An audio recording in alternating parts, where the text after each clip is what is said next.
feature presentation. Welcome back to another Untitled movie review. I am one of your hosts, Matt Rohrbeck, alongside he's allergic to tomatoes, but he is tomato meter approved, Eric Marchin. Let's Get Wet with two T's on the let's to reflect my main man, Tracy Letts. Oh, love him. Eric, Deep Water is Disney's first erotic film in 28 years since Color of Night, not counting any Miramax films. The Richard Rush movie where you see Um, Bruce Willis's genitals. Oh, nice. And It's actually also referenced in Yellow Jackets too. Oh, yeah, it is. Also, Hasbro's first erotic film after the acquisition of Entertainment One, E1. Interesting. So, I mean, before that, it was that's the fun. first Transformers movie when Yeah. when Bumblebee pees on John Yeah. Turturro. Yeah. Today we are reviewing Adrian Lyne's Deep Water, starring Ben Affleck, Ana de Armas, as Eric mentioned, Tracy Letts, Lil Rel Howery, and more. Jacob How dare you Elordi, forget Finn Whitrock, Dash Mihawk, yeah, and more. Rachel Blanchard, Kristen Connolly, and more. Snails. Eric, we did our 69th draft of when we were back doing drafts of the Untitled Movie Podcast. We covered the erotic thriller genre. Yes. A genre that has kind of, gone to bed. We don't really get many erotic thrillers, but we do every once in a while. Actually, you would even say Ben Affleck was in probably one of the better ones recently with Gone Girl. Yes. I mean, this could be called Gone Guy. Yeah. But Adrian Lyne back from the grave, pretty much. He hasn't directed a movie in 20 plus years 20 now. years, exactly. With Unfaithful, which was kind of, I guess, one of the last kind of bigger erotic thrillers. There was a couple others with Jane Campion doing In the Cut. In the 2000s. Yeah. But then they just kind of went away.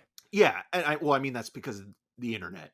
Yeah, that's true. Mostly. I mean, like, there was also Brian De Palma's Femme Fatale and things like that have been getting reappraisals and things. But yeah, the erotic thriller kind of was ushered in the mid to late 80s and was kind of, a way of selling soft core nudity to mainstream audiences to tantalize viewers and sell, like, okay, a famous movie star gets partly naked, or there's something that's kind of titillating, taboo, or yeah. And so Adrian Lyne, I always said Adrian. Oh, I always said Adrian Lyne myself, and Adrian Lyne was Lyne. actually said during you just said it right the Oscar. Yeah, no, Adrian Lyne was said, or Lynn was said during the Oscars when he was nominated for Fatal Attraction, which I just watched recently.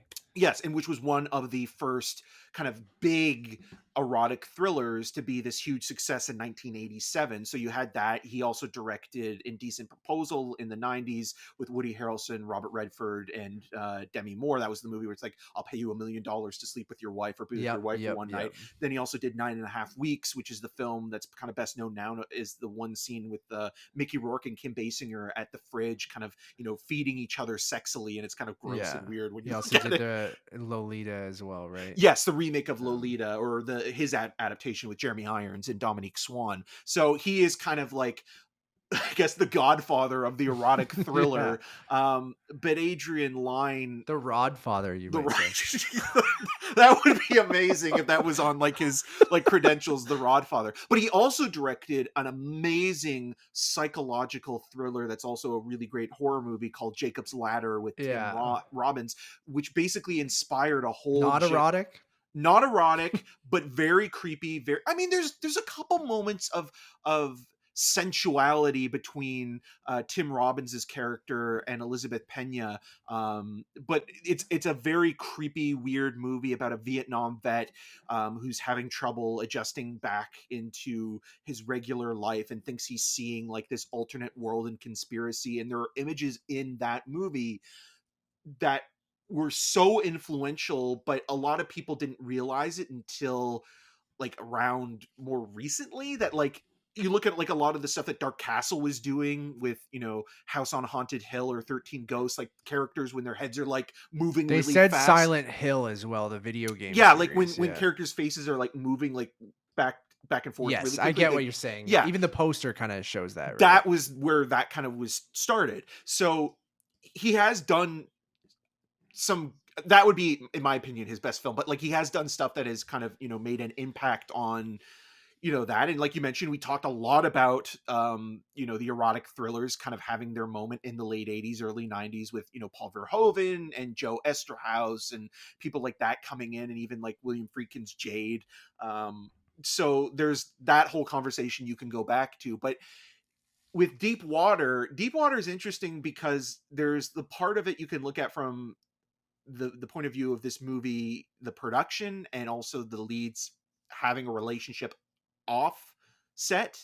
And then there's the film itself, which is based on a Patricia Highsmith novel, which Patricia Highsmith also wrote a lot of the Ripley books, and also The Price of Salt, which would become Carol, the Todd Haynes movie. Oh, And it's okay. also just interesting to think that Matt Damon has played a character in a Patricia Sure, yeah. Highsmith story, and now Ben Affleck has. So you have both Good Will Hunting stars and buddies having been in this universe. And obviously with Tom Ripley, you know, he's a more complicated internalized character who's continually struggling to stay on top while, you know, having the characters below him trying to kind of basically you know, expose him for what he is. And you know, Mhm. that power dynamic was always one of the more interesting things about Tom Ripley, and always him kind of being the more cunning character in that Yeah. story. Where this, you also have Ben Affleck playing a very intellectually minded person who used to be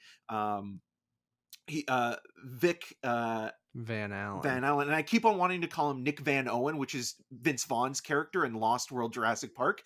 But Sure. Vic is a retired tech engineer who basically helped create these computer chips for drone warfare, and it's never really brought up again. But it's interesting that like that's partly like an added sort of modern tweak from the book, which was released in 57, even though in 57 it was also a contemporary story for its time, but they've updated it to modern Yeah. era now. And so essentially what you have is Vic is in a relationship with his wife Melinda, but it's kind of an open relationship because Melinda is having affairs with other male suitors, whether they be people you know, she had affairs with in the past, or people that she's worked with. And there's kind of this weird almost, and again, I don't mean to be, you know, gross or digress in any way, that's, but it almost reminds you of like a cuck relationship in a weird way, where like Yeah, it is. he Yeah. he he's kind of turned on by it, but it's also a thing of like, this is the only way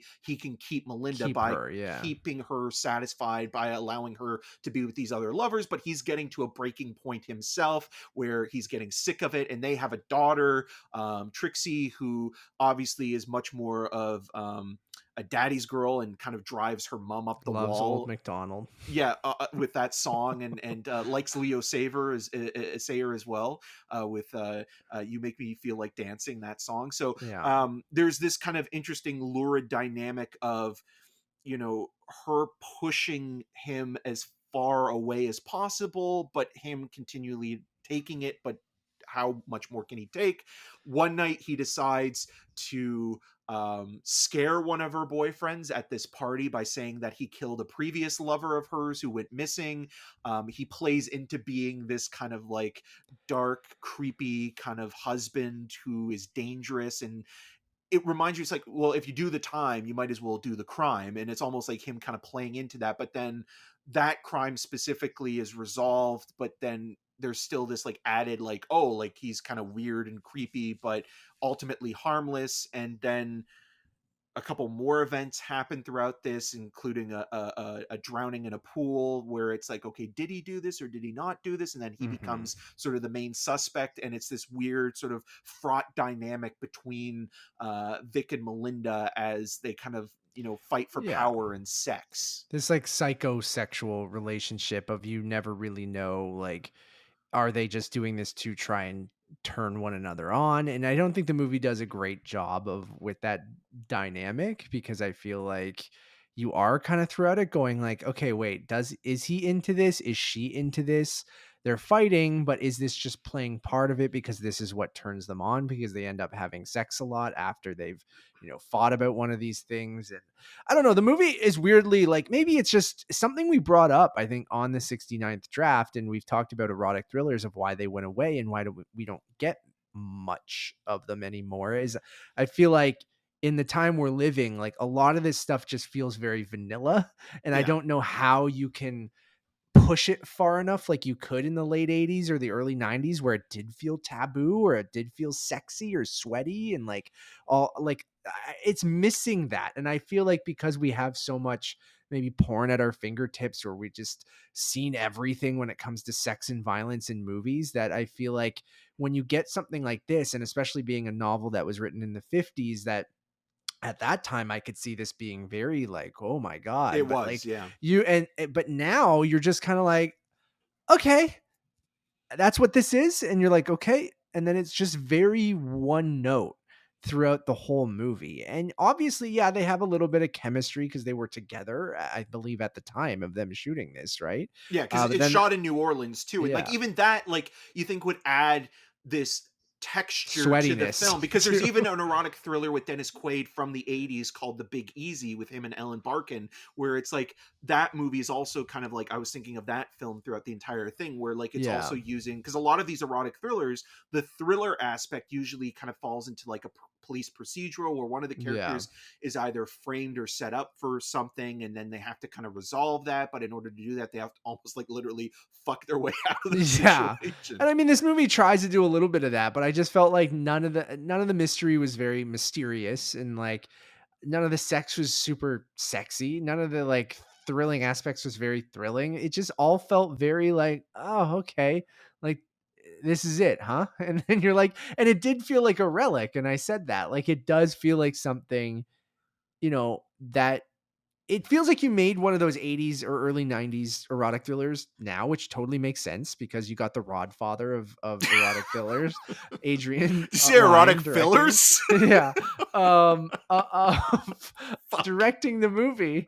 But then then you realize why those movies kind of went away, right? Like I it's still think you just can do them though. I think you can. And I Gone just Girl, I think, shows they need to be a little bit trashy. They need to have an edge to them, and they need to be either, hyper violent, or like I said, like the sex needs to be super sweaty and trashy, or just like I don't know what it is, but like I just feel like this movie's missing that. And you have a little bit of it, but I just feel like the whole thing, I'm just going like, something's off here, and this just did not work." Yeah, I think there's a curiosity to the fact that you have somebody like Adrian Lyne who hasn't directed a movie in 20 years coming back and kind of basically starting where he left off and feeling like he hasn't really, changed his skill set or evolved with the times. And there's, I mean, that's not necessarily a bad thing. I think like it, like that can work, but also Yeah. with the filmmaking itself, like just like the cinematography, it's so glossy and slick looking that there are times where you do think like you could take a still of Ben Affleck and be like, is this from Gone Girl or is this from Deep Water? Because they look Sure. so similar. And then the most interesting stuff or the most peculiar stuff in the film is like Ben Affleck's character's relationship. He has as much chemistry with his snails as he does with Oh yeah. Ana de Armas, which I think is actually more interesting, where he's talking about like how snails will like climb, 12 feet up the wall to find their mate, or that you have to starve them in order to cook them because of the bacteria that they keep in their body. That stuff is more, I think, fascinating and memorable than any of the sort of like dangerous games we play with the people we love, or like Yeah. the weird kind of like sexual desires or fantasies this movie is trying to demonstrate. And you're watching like the moments of him like coddling these snails, and like, is this dude like has This is some more like erotic relationship than with his snails? And then like the other thing I kind of enjoyed, which I thought was kind of campy and fun in the vein of these movies, I actually really liked his sort of antagonistic relationship with Tracy Letts as this like Yeah. very pompous, writer, which I guarantee Tracy Letts is playing this character like somebody he's probably met at a Oh, party, saying that like absolutely. they're a Tracy Letts the writer best or part of this director. movie. Oh yeah, like even that final act of this film, which It's is great. truly the only thing that kind of feels original, because they also changed the third act of the book Yeah. is different. The last act of the Yeah. book is completely different, and it basically becomes almost like, what if Premium Rush was an erotic I thriller? thought the exact same thing.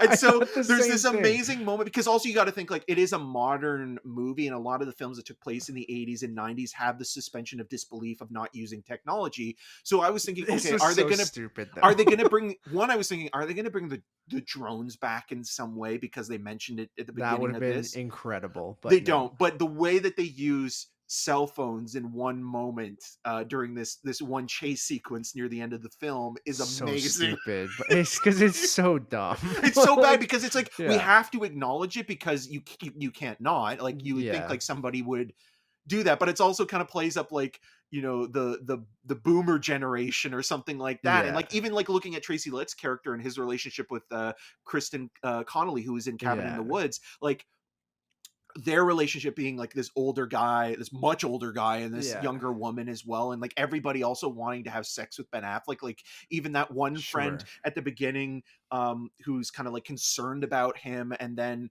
when she talks to him again later at another party and says like, "Oh, we saw you dancing with this person," like, "Well, what the next time you ask me to, do this?" And Mhm, you're just like, mhm. it's like everybody wants to have sex with everybody, but there's one person that they won't, and like that's the person that the other person wants to have sex with. Yeah, absolutely. But yeah, it's Um, not a good movie, but it is a curiosity at totally. I don't best. think it's like people were asking. I'm like, I don't think like if you are interested in it, I don't think you should not watch it. And that's like the biggest compliment I can pay the movie. Like I don't think it's horrible. I just think it's kind of a relic and it doesn't do anything to modernize the genre or does anything to kind of I hate using the word but elevate it at Or all. even Like just it's be good just within the yeah. framework of what it's doing. Yes, exactly. And like there were certain moments like I I didn't actually had to raise write the that rod for this one. God, I was not. Oh my god. Um. Oh, a couple things I wanted to mention. So some of Melinda's boyfriends in the movie are played by much younger guys. Jacob Elordi, Finn Whitrick, right? Finn Whitrock or whatever. Yeah, the ultimate Um. himbo. Yeah. But there's just some really goofy shit in this, and there's another guy I forget who it is, the blonde dude. I Who don't know looks who like it's just like basically you put Ethan um Hawke and Brad Pitt in a yeah, Brundle that's really Fly funny. porter and put them Yeah. together. And it's just there's some really unintentionally funny moments with these guys where there's like one moment because she always brings them over to the house to this like cuck scenario like you're saying where she brings them over and like has her boyfriends have dinner at the house with Ben Affleck and stuff, and it always makes for these really awkward situations. But there's like some moments where like those guys are all like really bad to the point where it sort of makes it fun but it's not. And like there's this one moment where he's like in the other room and Ben Affleck's coming back and you can see him kind of like looking over and seeing what's going on. It's And then he lurking. goes, "Ugh," and then like sits down in a chair and he makes this noise that is just was so funny because I'm like, why did they include this shot? Like they have a shot of him in the library area and he goes, "Ugh," and like goes, and it feels like it's from a different movie. Or And then when the it's other, intentional, even yeah, like when like he goes into the kitchen to grab the dish and like throw it in the sink. It's just like, sure. what is this from? Yeah, I know. And then the other thing I think is Jacob Elordi's character, who's the piano guy, right? Yeah, Like, it's so yeah, you're really badly, good. it's like it's so badly edited because you can tell like he did not learn to play the piano. No Right. one paid for him to learn that. Like, obviously his hands are obstructed, and if people are watching the video, you can kind of see me. And it's exactly this. Like, you can't see his fingers; they're down here. But to make it look like he's playing piano, he's always going like this, and he's like moving his upper body to the point where it was like comically bad. Where I'm like, no one would no one would play the piano like this. I'm like, you look like a moron. And I mean, maybe people who play the piano, you can correct me, but it's just like you could so clearly tell that, like, and then they do a close up of his hands, which was obviously someone else playing the piano, Yeah. but like it was so It'd clearly be cut amazing if the around hands it. were completely different. It seemed like it, but just the way that his body was moving and his head was It's moving, almost like, like he looked like a Muppet, right? Like yes, how the like Muppets play. exactly, and that was hilarious and awful. The thing that did anything in this movie turn you on?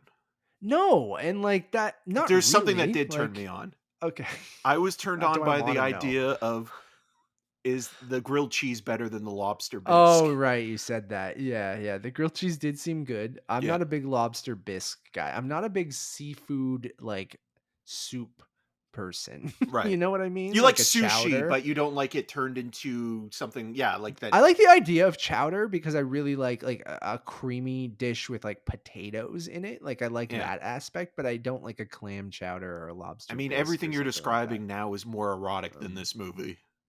yeah, Creamy man. Like you chowder. wanted, and I think that's an important part in an erotic thriller. Like even if you're not, to your point, turned on or anything, like not to get too gross, but like you still want that titillating, to use lack of a better Or just term, to understand, feeling, or like, like why they're Ben so Affleck, turned well, on. Yeah. just Or specifically Ben Affleck's character, like half of the movie you're sitting there and watching him, and you're trying to think, like, what do you see in her that isn't making you go, oh, I'm cause done and I yeah. want a divorce? Like, yes, Ana de Armas is a beautiful woman, but I Yeah. didn't understand, like, what was his fixation on her. And Like, then I you get didn't to the get it. yeah, I know, and maybe it's just because she's so beautiful, and there's a moment where she says, like, you'd kill yourself if you were with someone boring or whatever, and you should be happy or you have me, even though she's like this. But like, she is obnoxious throughout the whole movie, and so is he, but like for different ways. But Well, he's um, pathetic because you're just like, yeah, dude, like, get over this and like that's get a what I divorce and mean. save us all a Yes. fucking headache from this. Yes, exactly. But then you go, "Oh, I'm assuming they're gonna go deeper into that. It is this I mean, it psychosexual is called thing Deep where like Water. where he likes being cucked and he Yeah. likes like she likes that he cares so much that he threatens these people, even though he's okay with it, he still hates it. But he And then does, there's but this it doesn't weird do that. but it's this weird thing where they love it, right? Like they can't get enough of it. Like she loves it. And they kind of say these things, but they don't really show you that. Like they at times they go, I love that you want to kill for me or whatever like that. And I just never got that from how they were acting. It was No, just like like the way Affleck they is acting is like he's actually like sick of this. Like he yeah. doesn't want it anymore. And that he's like he's killing not because it turns him on or like it's a part of the deal that they have or like it's just almost like I'm But just sick that's what and I mean. tired If you of her bullshit. Yeah, but if you played more into that, like it was this weird thing where she lures men in, she loves it, it makes him angry. And that's kind of what the movie's alluding to at times, but like it just never, I think, really works. And they try to kind of showcase that, by the end of it. And I just feel like it ends up falling very flat and being somewhat vanilla. And like it's unfortunate because I was like, ooh, a new erotic thriller with Ana de Armas and Ben Affleck. I mean, a better Ana de Armas, like not a good movie, but completely trashy, is Knock Eli knock. Roth's Knock Knock. Like that movie is complete garbage, but like in a fun way sometimes, and is that kind of like over the top, like the two young girls come in and Keanu Reeves. Like everyone should go back and watch Knock Knock. Not a great movie, It's like but a like pizza. you get Keanu Reeves, you get Ana de Armas in an erotic thriller, and it's just like it's kind of fun because it's kind of trashy. Right. And like again, not a great movie, but I'd prefer that over this because I just feel like at least it owns its trashiness and like kind of knows what it is. I will say I Ben don't know. Affleck's not bad in the movie acting wise. Like I think it is a very reserved performance from him and like it's not like you look at what he did and obviously like The Last Duel or even like I think the best version of this is Gone Girl obviously, but there is something about like that brooding intensity that's behind the eyes that like something is going on there but you can't necessarily read what it is but there's like you're afraid to know what he's thinking and I think he Mhm. is good at conveying that. I just think sometimes the edits and the direction kind of undermine that a little bit with Mhm. like him kind of having to be like the gawking kind of guy in the shadows, or like to your point when he does like the smooth move kind of like sitting in the chair and things like that. Like there are those moments where it's like he does give you like a fact or a piece of information that it reminded me weirdly of like someone like Jordan Peterson, even like with like the Staircase documentary movies or Sure. like stuff like that. Like it's like you're judging this guy almost entirely based on, at least for the first half, on just his personality, and Mhm. you're judging him based on that alone. You're not judging him based on like what his actions are until Yeah. you see that. And I think that's another thing. I think if the movie was a little bit more ambiguous as to what was going on in that relationship and whether or not there was foul play involved in sort of making a definitive decision there about halfway through that what is happening, instead of like, oh, did this happen or did it not happen, because we're not actually seeing it, but we're seeing it like in the point of view of almost like someone thinking about it. I think that would have worked better too, because you're always constantly thinking, oh, is this person guilty or is this person not guilty, and are they just getting in over their head? Mhm. Yeah, it unfortunately just doesn't work. Uh one Oh, last thing. the Sorry, the go Are You ahead. Afraid of the Dark score. Yeah, did you notice that too? I Or is that did, just but me? I was just thinking more because I think the song, I think they because when I heard the voice, like the choral voice that comes Yeah, in with the it sounded like Banks, and it is. sure. The musician who did You've Got Me Begging for Thread, which was kind of a popular song a couple years ago, Okay. Indie 88 in Canada, which is a Canadian radio station, would play it a lot. So It's something that drove me nuts because I was like, this sounds I know exactly what this sounds like, and it sounds like the Are You Afraid of the Dark theme. And it's like in the movie, like I'm like, it's the Are You you're waiting Afraid of for the somebody Dark to thing. light a I'm match. like, I honestly, after the movie ended, because it was in the credits, I was like, I gotta look up the Are You, because I thought I was going insane. Yeah. Where I'm just like, it sounds exactly like it. I haven't been able to, like, they haven't put Disney or Searchlight or E1 or Hasbro or whoever hasn't put this out. I'm gonna search again right now for Deep Water, the soundtrack, but I kept Just finding, type in "Are You Afraid of the Dark" um, soundtrack in Deep Water, like the and it first part of the kept score comes up. throwing me off because Marco Beltrami, who did no, it was not Marco Beltrami on this. That was on oh, is it? I think. Yes. Let me see. Music by Marco Beltrami. Um I was searching Marco Beltrami Deep Water, and then it kept bringing me, I did not realize he did another movie called Deep Water, the score for in 1999, a TV film. So He's got to keep the that's symmetry, Matt. He's it's got to the keep doing Deep second Water. time Marco Beltrami has done a Deep Water score. They So I offered him the can't. score for Open Water, but he said it's not deep enough. God damn it. Well, the Rodfather fails this one. I'm gonna give it a 2.5 out of 5. I'm gonna give it a 2 out of 5, and those two are for the snails. Okay. Thanks, everyone, for watching or listening. We really do appreciate it. If you like sex and you like violence, we have a review up for X right now, which you guys can also go check out, both on Untitled Movie Reviews on podcast services or just search for it on the YouTube. We have a lot of other reviews you guys should check out as well as our 117th episode of the Untitled Movie Podcast, where we talk about the Critics' Choice Awards and the Critics' Choice Super Awards. We talk about Turning Red. We talk about Grimace. A Grimace erotic thriller would be fantastic. Oh God. um Untitled_movies on Letterboxd. Go check us out there. Everything you want, one stop shop, is probably over there, so that's probably your best bet. Go check out the 69th draft of the Untitled Movie Podcast, where we talk about erotic thrillers. We've wanted to go through Pauly V's filmography, but we did watch some for that episode. I watched Basic Instinct, and I think I watched Adrian Lyne's Fatal Attraction for the first time. So go check that out. We talk about that, the history of that genre, and I hope they. Two Michael Douglas erotic thrillers too. Yes, he was almost a Rodfather himself.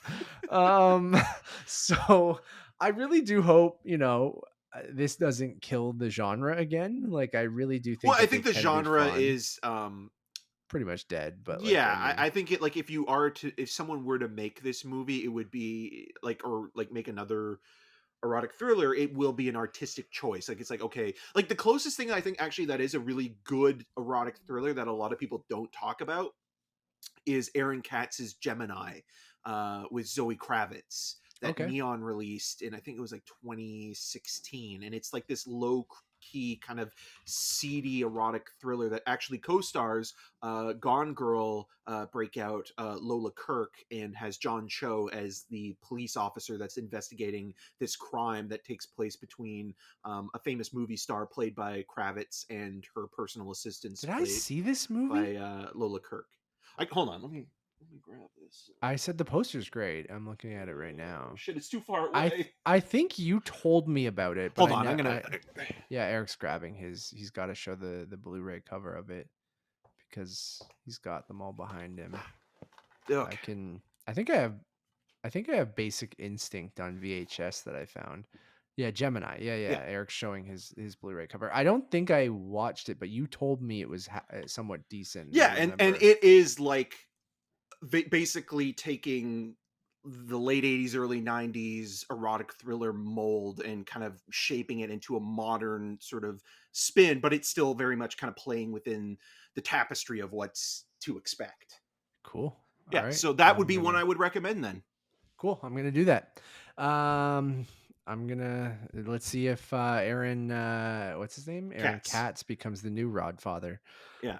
Or he directs a thank- Catwoman spinoff. Aaron Katz's Catwoman spinoff yeah. with Zoe Kravitz. Um, The new I'm lost. As always, my name's Matt Rohrbeck. You can find more of my work around the internet, but mostly at untitledmoviepodcast.com.